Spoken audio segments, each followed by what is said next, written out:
3 days would pass, and soon the preparations for the test would be complete. Behind the mansion was a forest.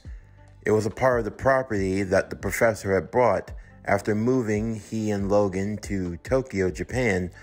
Moving out to the countryside where the mansion resided, it was the best place to train the students in seclusion to keep them hidden away.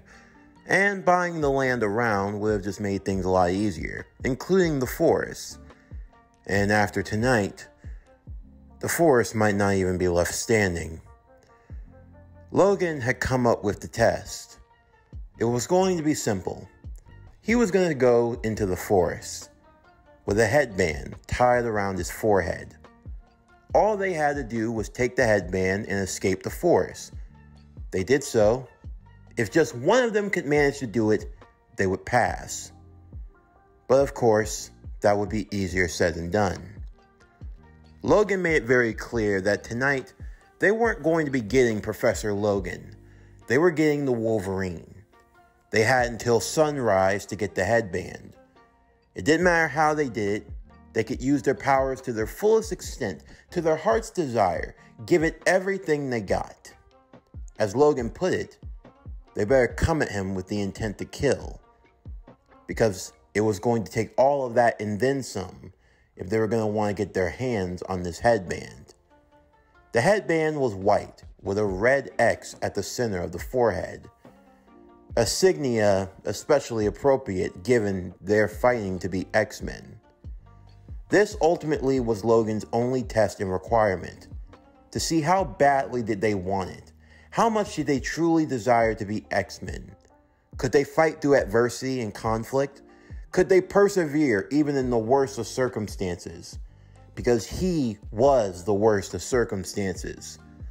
Tonight, he was going to be the bane of their existence. He was going to become that obstacle, the force of nature that you just can't seem to cross. That was his goal, his mission.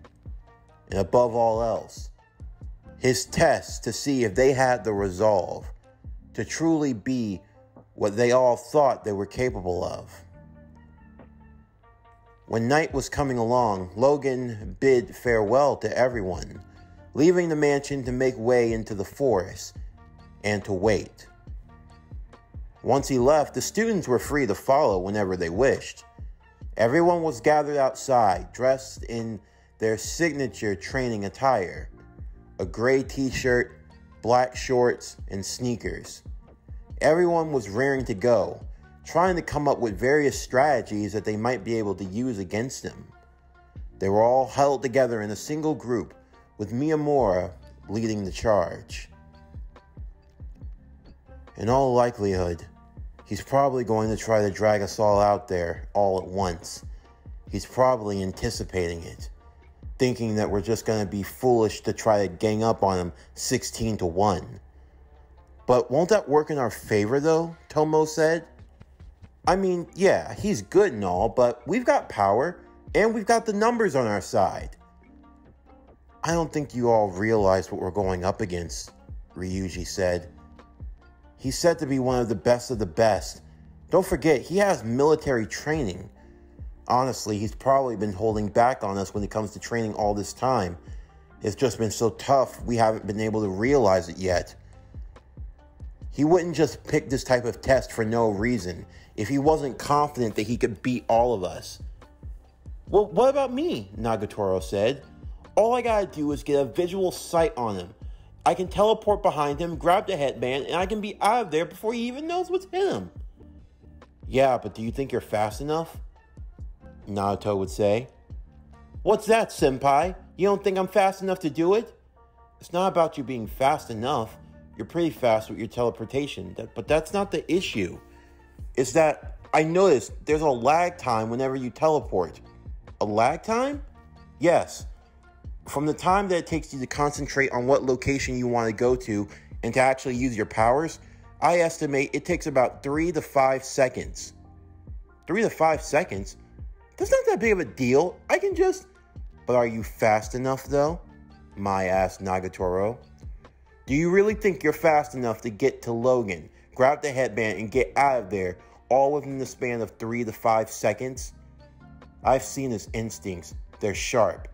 At most, you'll need 2 seconds in order to pull it off, and he's not going to give you that kind of time. And by the time he's dispatched of you, one of our assets, who knows how he'll play from then on out. He said he's playing to go all out, which means I don't think he's going to be offering any love taps. Well, what about Sakuta? He's fast enough. I'm sure that he could get in and out with no issue. Wait a second, Jiro would say. We just let him get a head start into the forest. How do we know he's not setting traps? Oh crap, you're right, Junichi said. He could be setting traps. But why don't we just treat this like we did the fire? I can just be the eyes in the sky. We can all take various posts, and we just come up with a plan. Kind of like a boxing strategy. We just corner him till he has nowhere to go. Haven't you heard, though? June said. You don't corner a beast, especially a ferocious one who feels like its back's against the wall. That's when they're their most dangerous. If he feels like he's really cornered, he'll have no problem letting loose. I highly doubt he's going to try to kill us, but at the same time, he's not going to have any qualms with breaking bones and causing a couple of concussions. When we go in, we have to go in with the intent of taking him down with extreme force, just shy of killing him. He said we have to go all out, the fight with the intent to kill, Misaki said. He's not going to be easy to beat, Usui would also chime in. But at the same time, maybe boxing him in might be the best strategy. If we hit him with multiple distractions from every which way and angle, he's not going to know what hit him. Even he can get overwhelmed. He might be able to fight all of us, but trying to keep track of all of us at the same time, that's an entirely different story. All right then, Miyamura said. But we're going to have to play to our strengths. I think I have a plan that's going to work. We're all going to have to get into position. It might take a while, about 3 hours worth of prep time. But once it's all set, we should be able to move in with one fell swoop and take him down. Everyone listened intently to the plan. There were definitely a lot of intricacies to it. Miyamura was the type of person who liked to be rather observant. It was a quality that he developed from years of isolation.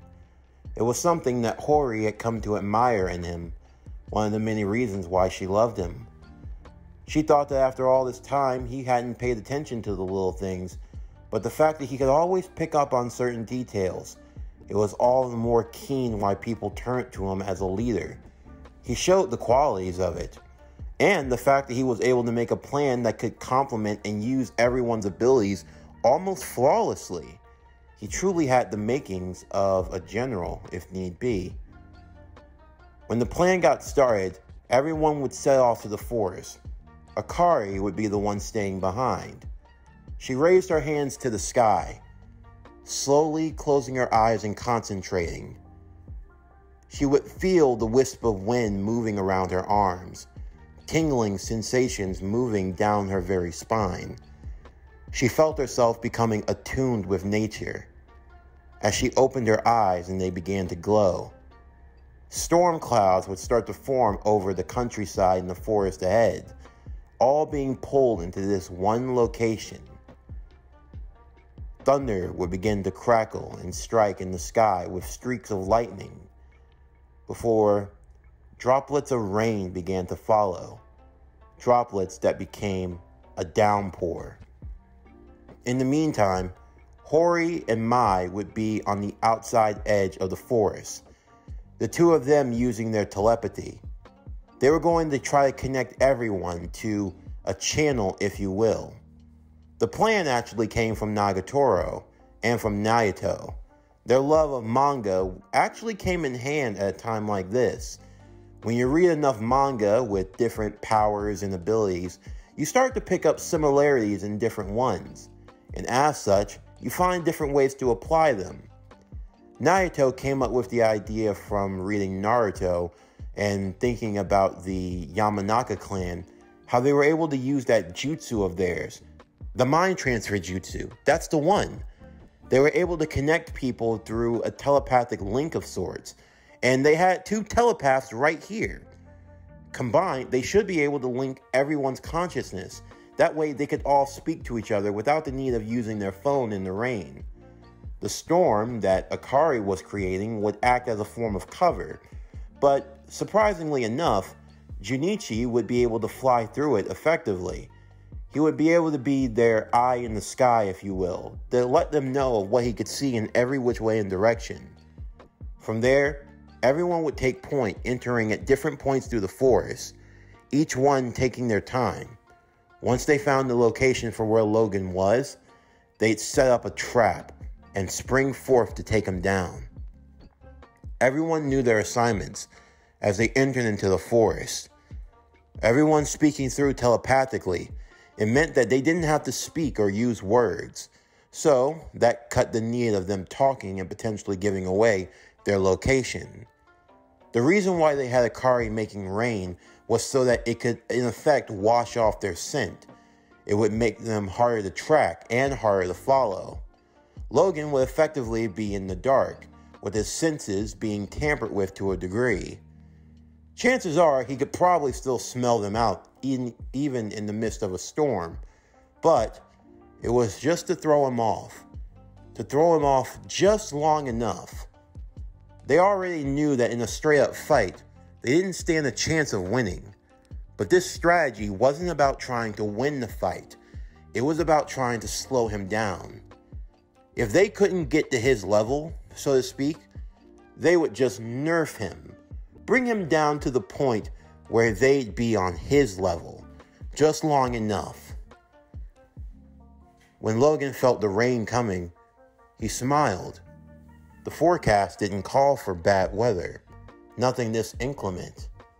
He sat in the open clearing in the middle of the forest, cross-legged on the ground. I can smell them faintly, but the rain seems to be washing off their scent. It comes and goes, and with the wind pushing in different directions, they all seem to be in different spots. No doubt, this was their strategy, trying to make me go blind in a way. Okay then. He figured he'd play along, see just what they were truly capable of doing. Slowly, the group would make their way through the forest. Sure enough, there were some traps that were set. Surprisingly, June had a keen sense of smell in his own right. He was able to tell where different traps were located, and slowly but surely, they made sure to avoid whatever Logan had set up. As they began to descend, they were about 50 feet away in a circular formation from the center of the forest where Logan resided. They just barely had their eyes set on him as they hid behind various bushes and trees, making sure to not be seen at all. I can see him, Nagatoro said through the mental communications. He's just sitting there. All likely he's waiting for us, June said. Sakuta, do you think you're fast enough to get to the headband and get out?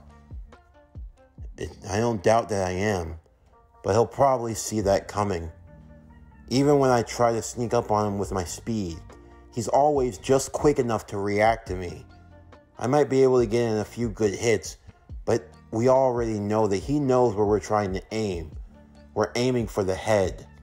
He's going to be protecting it, keeping his eyes on the swivel. There's no way I'm going to be able to get to him effectively enough. But what if we try using a double bluff? You know? Jiro would say. If we use Nagatoro and Sakuta, teleportation and super speed, there's no way he can defend the both of them. I feel pretty much useless, Ryuji said. I mean, we're going to be fighting in the rain. My fire won't really be all that effective. It will be, Miyamura said. You have a role to play with Jiro. Your fire and ice are going to come in handy. What if I attack him? Taiga said. A frontal attack? He'll be expecting that. Yeah, but I've been getting really good with the sword. If I go head to head with him, he's going to have to use both his claws just to keep me at bay. We preoccupy both his arms, we use speed and teleportation to get in fast enough, and there's no way he's going to see us coming. Hold on, Tomo would say. What about instead of trying to just teleport with Nagatoro, what if we use Nagatoro to teleport us around the battlefield? Ooh, like Flying Thunder God? Yeah, I think that'll work, Naoto would say.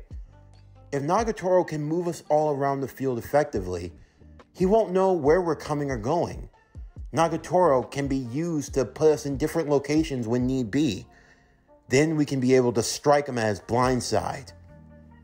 Everyone was agreeing and liking the plan. Yukana, you're going to be on signals. You're able to make different sparkles in size, right? My plasmids? Yeah, I can do that. Alright, good. I'm going to give you different signals. Based on that, you'll have to make the proper size explosion in the air. That way we can all coordinate if the plan's working or not, or if we need to change pace. Right. Wait, maybe we can provide cover as well, Mai said. What do you mean?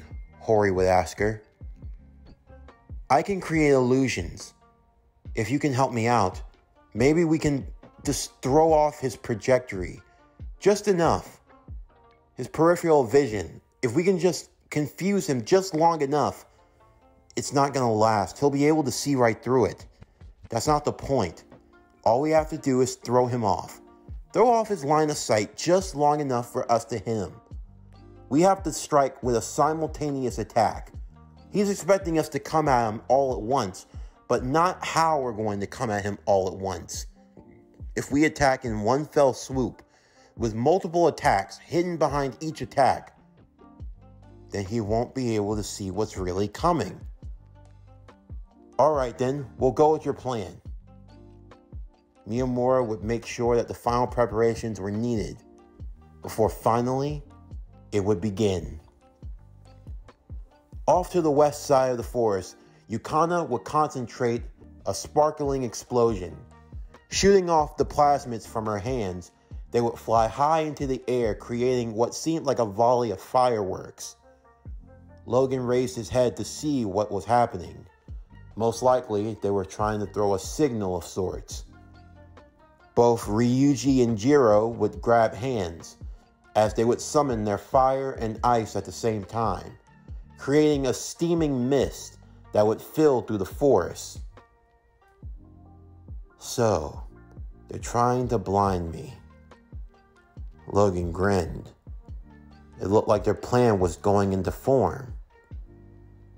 He stood up and got on guard, looking around as the forest that he was in started to become filled with a fog. So this is your plan, huh? You're going to try to take away my line of sight. You're using the rain to try to take away my scent. The thunder and the lightning, trying to throw off my hearing, huh? Good, good.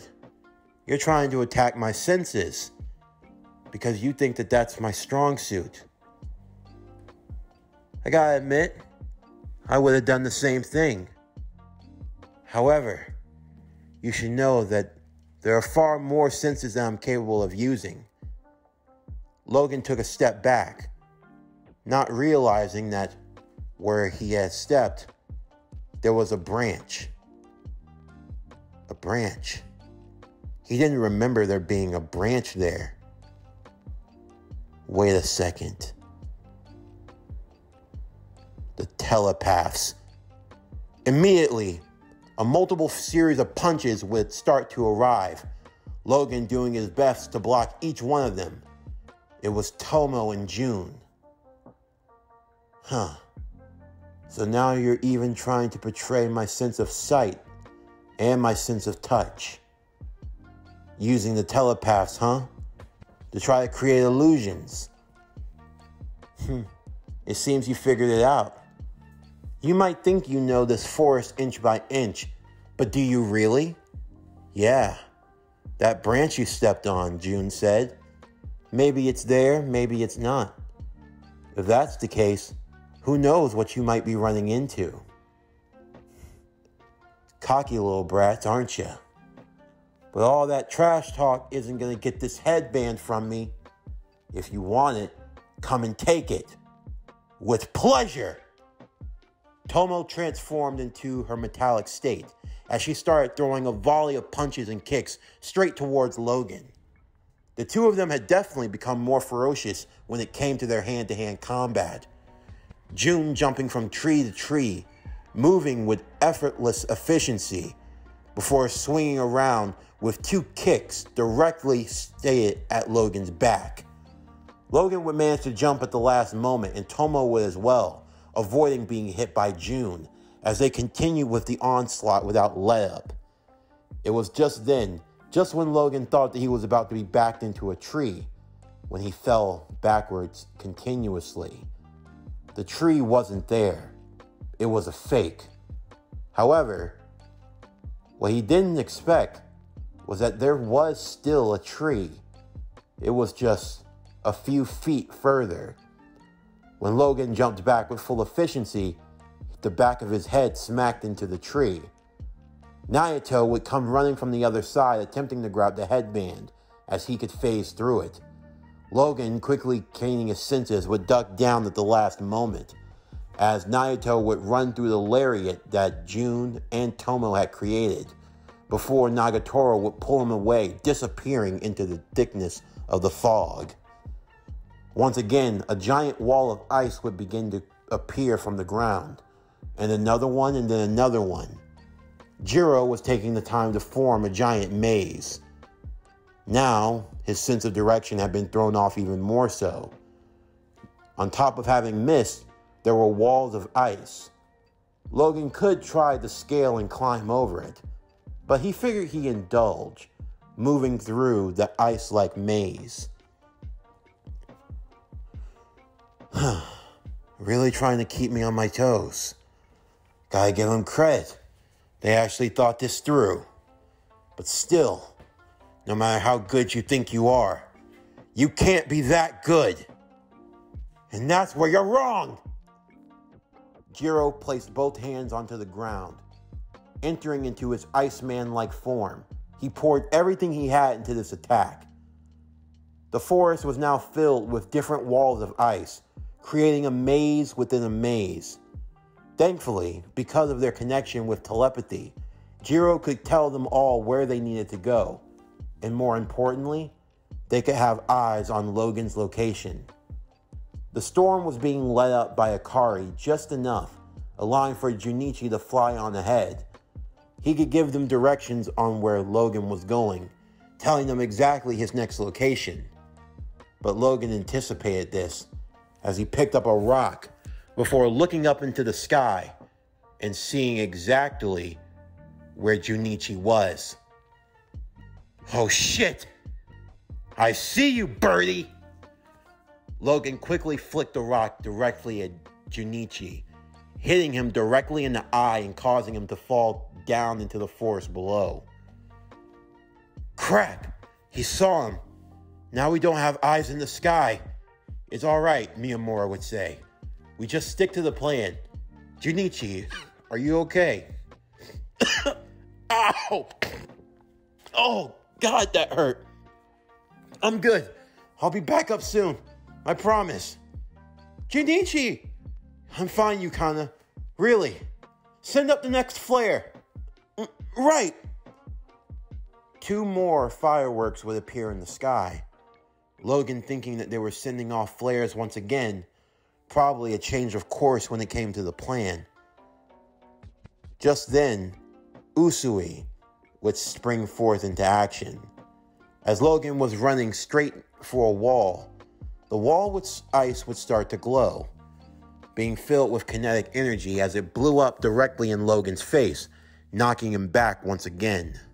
In the meanwhile, both June and Tomo would start breaking through the ice more and more, while more ice walls would be formed, trapping Logan in what appeared to be a dead end of a maze. Sakuto would then arrive, as he grabbed hold of Usui, holding on to his head. "Hey, Mai, you ready?" "Yeah." "Wait, what's about to happen?" "She's about to slow down your perception of time to match basically what I can see when I'm running really fast. So everything's going to be moving in slow motion. Well, for us, technically, but for everyone else, it's going to be a blur. You need to touch every chunk of ice you see. Fill it with your energy. Right. And don't get whiplash." Time almost seemed to stand still for both Sakuta and Usui in that moment. Mai was using her telepathy powers to work overtime, slowing down the perception of time within Usui's mind, so that for him, it appeared as though everything were moving in slow motion, to essentially match what was happening with Sakuta in that moment. In that time, Sakuta would have Usui touch every chunk of ice that was being broken by all of their comrades. The point of it was to fill them with as much kinetic energy as possible, until there were a whole bunch of large, glowing ice rocks ready to be chucked. Once they were all complete, Misaki would step forward. Once Mai was finally able to break free, she had to take a moment to reassess her composure. Trying to pull a stunt like that really messed up her brain, even to the point where she was starting to suffer a massive nosebleed from it. "Shit, that hurts." "Thank you, Mai. I'll take it from here." Misaki had touched Hori before this whole operation started to copy her powers, as she lifted all of the large glowing stones high above them. As Logan looked up at the end of the wall, Ryuji was standing there waiting, with his fist coated in fire, storing up as much of that firepower as he could muster into one galling blast. "You got two choices, Master," Misaki said. "Either suffer 1,000 exploding rocks coming towards you, or get engulfed in flame." "What's this? A form of extortion?" "You could say that. Just hand over the headband and you won't get hurt."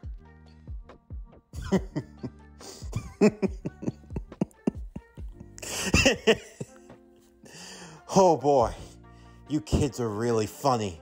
Really, really, really funny. Logan raised his claws. "I don't surrender to anyone." Misaki, without hesitation, would throw the exploding ice rocks towards Logan. Logan catching one of them with his claws, just fast enough to throw it right back at her. "You know the funny thing about a grenade? More often than not, you have time to throw it back."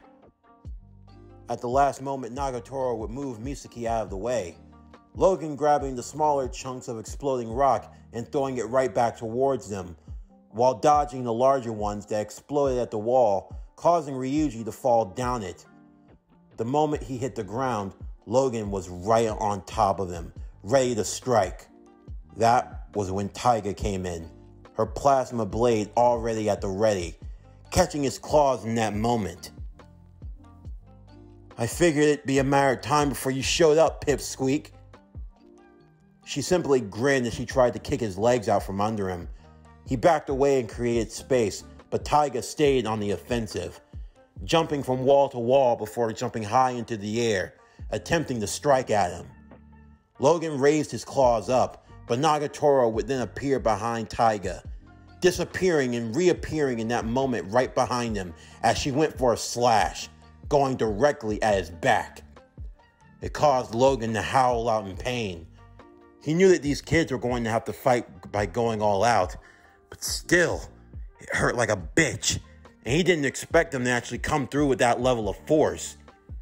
Well, it was only right that he reciprocated.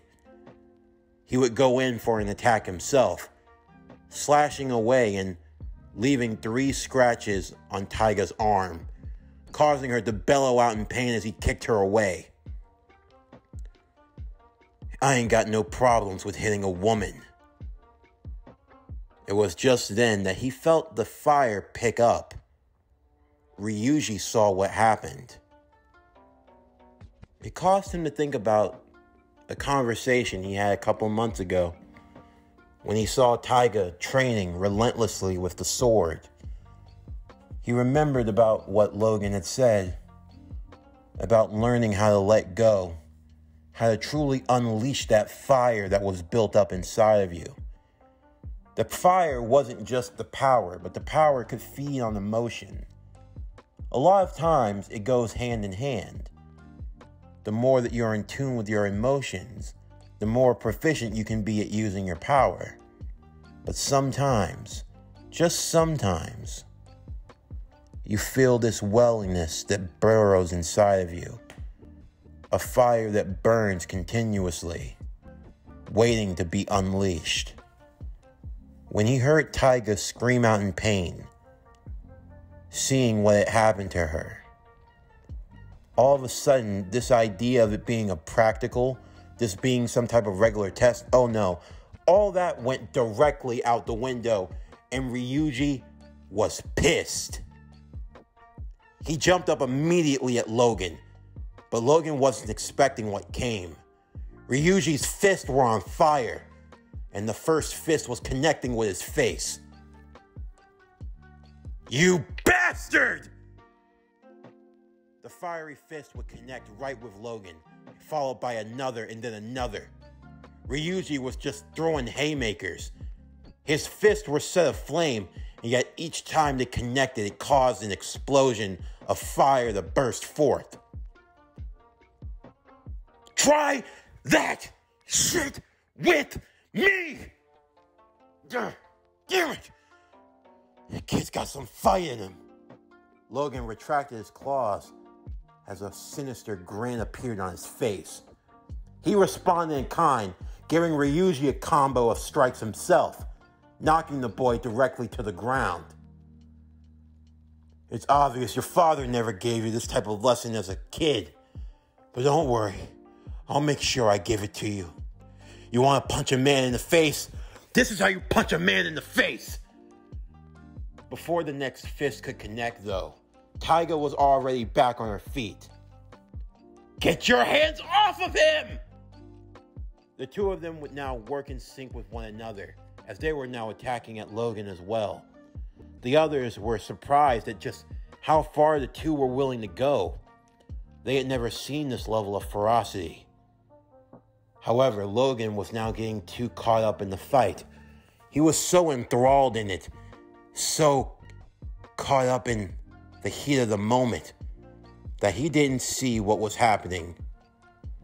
Right behind him, Miyamura had his eyes set. With a concentrated shot of his eye beams, he shot at the tied knot at the back of Logan's head, causing the headband to be severed in that moment as it fell from his forehead. Just then, in a speeding blur, Naoto, being held by Sakuta, would go running. Mai had to pull off that crazy stunt twice, allowing for Naoto and for Sakuta to have the same perception of time.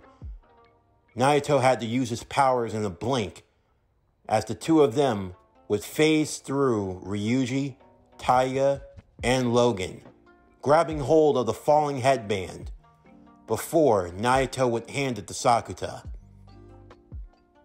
Get out of here! Sakuta would immediately get ready to start running, but Logan wasn't done yet. At the last second, just as Sakuta was getting ready to sprint off, Logan would come back with a vengeance, as he grabbed hold of a branch.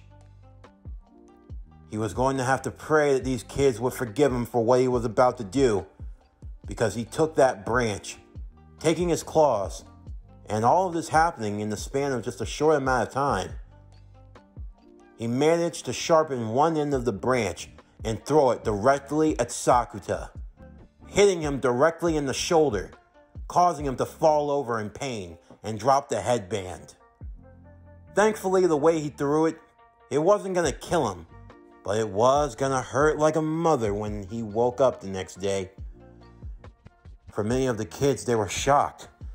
Shocked to see just how far Logan was willing to go. What? I told you this isn't a game. You want to be an X-Man? Well, be an X-Man. Show me what you got. Everyone knew what that meant. The fighting had been going on for a good couple of hours now. All of that planning, all of that work just for this moment. And to see that even after everything they did, it still wasn't enough. June and Tomo would go charging at him once more. Tomo would try to land a few strikes of her own, but Logan, after landing a series of combos to her body, landed a left hook to her head and knocked her out cold. And June suffered the same fate. Nagatoro tried to go in for a surprise attack, but a swift kick to the gut took her out effectively. Naito tried to get to Nagatoro, but he too would be the next one to fall. Misaki's power was wearing off. She decided to borrow Usui's, and they attempted to launch as many of explosions as they could at him. But that wasn't enough. One by one, he picked them off. Jiro, attempting to use his ice powers, would grab hold of Logan and freeze them in place. He was pouring everything he had into it, but he managed to break through the ice before grabbing hold of Jiro and giving him a serious headbutt, knocking him back into his human form and knocking him down. Ryuji would look to Taiga. They saw that their comrades were starting to fall one by one, until eventually they were the only ones that were left. Akari, Hori, Mai, they were nearly exhausted themselves and they were too far away. Junichi was flying in the sky, and Yukana, their powers wouldn't serve them well in a fight like this. But that's where you'd be wrong. Junichi was still flying, and he was holding Yukana, and they were diving. Junichi, I'm not sure this is gonna work. I don't think it's gonna work either, but we just need to buy him some time. Logan turned around as Yukana held up her hands and yelled out, "I'm sorry!" She created as big of a plasma explosion as she could, stunning and blinding him just long enough, as Taiga recreated her sword and buried it in his leg. The sword connected to his leg drove into the ground as she held it in place, with Logan trying everything in his power to knock the girl off. Ryuji, grab the head and run! Damn it! Shit! Taiga, just go! The others were trying to get back to their feet to help. Sakuta slowly raising himself once again. Ryuji got close as he grabbed the headband and paralyzed the room. Ow! Run, Sakuta! Immediately, Sakuta would start sprinting out to the forest, trying to get out of there as quickly as he could. Logan knew that he was beat. Sakuta made it out, catching up to Mai, who has finally collapsed in exhaustion, and Hori as well from trying to keep up that charade for as long as she could. By the time it was all done, slowly but surely, everything would start to come into play. Some of the ice walls would start to disappear, as well as some of the wounds on some of the people who had gotten hit. Oh no, Sakuta had gotten hit, that much was real, and his left shoulder was messed up. Taiga simply smiled. Everything, up until the part where I stabbed you in the leg. Hori tricked your senses into thinking that your leg had been temporarily paralyzed. It was to trick you long enough to keep you on the ground until we could get the headband and get out. You guys are something else. You're insane, Misaki said. I mean, seriously, we could have died. But you didn't die. You all did a fine job. Truly. Without a shadow of a doubt. You are beyond worthy to be X-Men. The test was over, and they had achieved victory. The next few weeks, they would just be taking time to recover. That was much needed. They'd even take some time to go home and visit their families to tell them about how their new school was going. Granted, they couldn't tell the truth, but for the most part, they didn't think it was all that bad. Some taking time to hang out with their friends, who, of course, were shocked to see that their longtime friends, for some of them, had just upped and vanished and went to another school all entirely. Some school that they had never heard of. Xavier's School for the Gifted? They never even heard of such a place. And they wouldn't. But all in all, the professor was more than impressed. I have to ask, Logan, was it that necessary? Did you really have to go that far? You know I had to. It was the only way to see for myself. They had to be pushed into an uncomfortable situation. I wanted to see if they'd fall under the pressure. But even going as far as to harm Sakuta like that, I made sure that the throw wouldn't hurt him. But still, it was no more than a flesh wound. Still, though, I knew that it'd catch him soon enough.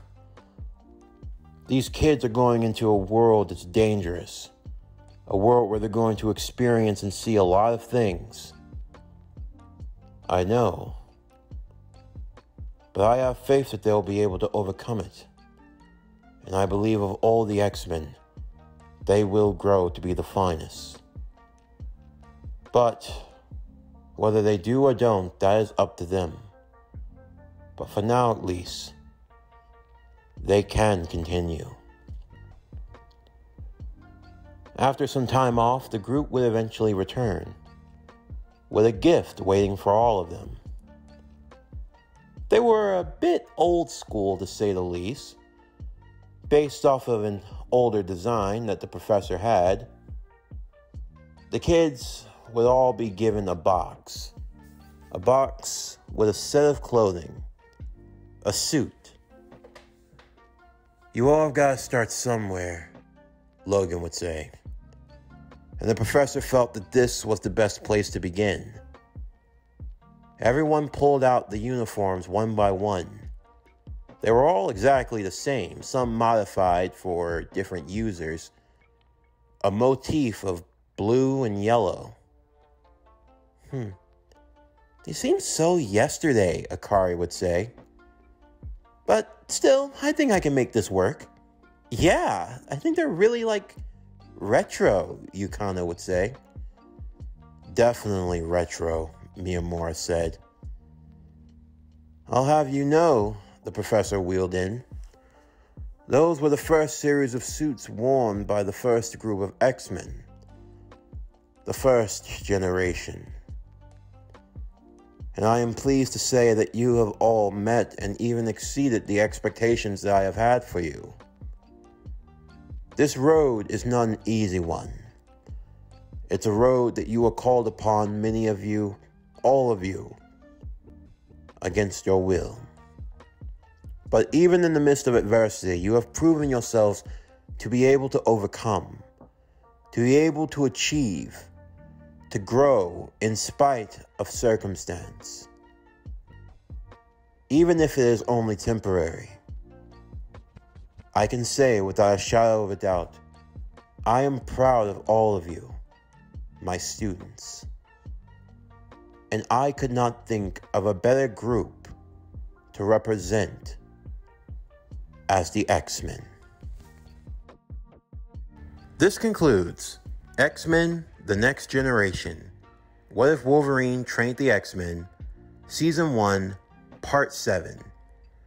As always, if you enjoyed today's video and everything else that we have to offer, then please don't forget to like, comment, subscribe, share, and hit that bell for post notifications so you can stay up to date on everything that is PowerCore Productions and Podcastings that has to come out now and in the future. Stay tuned for tomorrow's video as we're going to be continuing with X-Men: The Next Generation. What if Wolverine trained the X-Men? Season 1, Part 8. But anyway, that's going to do it for the end of today's video. I'm Javon Harrington with PowerCore Productions and Podcastings, signing off, and I'll see you next time.